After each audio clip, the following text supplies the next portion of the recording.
তীর্থদর্শনে গিয়েও আর বাড়ি ফেরা হলো না রাঙ্গিরখাড়ির বাসিন্দা সঞ্জয় লোধার। বরাক উপত্যকার ঐতিহ্যবাহী শৈব তীর্থস্থান ভুবন তীর্থে আচমকায় হৃদরোগে আক্রান্ত হয়ে শেষ পর্যন্ত প্রাণ হারান তিনি।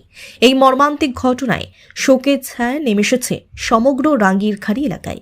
জানা গেছে 15 ফেব্রুয়ারি বেলা 2:20 নাগাদ ভুবন তীর্থে অবস্থানকালে আচমকায় অসুস্থ হয়ে পড়েন সঞ্জয় লোধা। হঠাৎ এই ঘটনায় উপস্থিত ভক্ত স্থানীয়দের মধ্যে চাঞ্চল্যের সৃষ্টি হয়। দ্রুত কর্তব্যরত স্বাস্থ্যকর্মীরা তাকে প্রাথমিক চিকিৎসা দেন এবং অ্যাম্বুলেন্সে করে হাসপাতালে পাঠানোর উদ্যোগ নেন। তবে পাহাড়ি রাস্তা দিয়ে নামার সময় মাঝপথে বিকল হয়ে পড়ে অ্যাম্বুলেন্সটি। ফলে পরিস্থিতি আরও সংকটজনক হয়ে ওঠে। পরে দ্রুত মেডিকেল টিম ও পুলিশ ও দমকল কর্মীরা ঘটনাস্থলে পৌঁছে তাকে স্ট্রেচারে করে নিচে নামান এবং বিকল্প ব্যবস্থায় হাসপাতালে পাঠানো হয়। চিকিৎসার জন্য হাসপাতালে নিয়ে যাওয়ার পর তার শারীরিক অবস্থার উন্নতির আশায় পরিবার ও শুভানুধ্যায়ীরা প্রার্থনা চালিয়ে যান, কিন্তু সমস্ত প্রচেষ্টা ব্যর্থ করে দিয়ে 1:10 তিনি শেষ নিঃশ্বাস ত্যাগ করেন।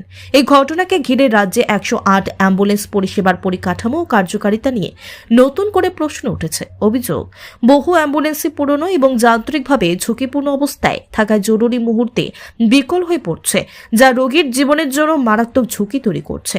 সঞ্জয় লোধার অকাল প্রয়াণে পরিবার, আত্মীয় স্বজন এবং এলাকাবাসীর মধ্যে গভীর শোকের ছায়া নেমে এসেছে।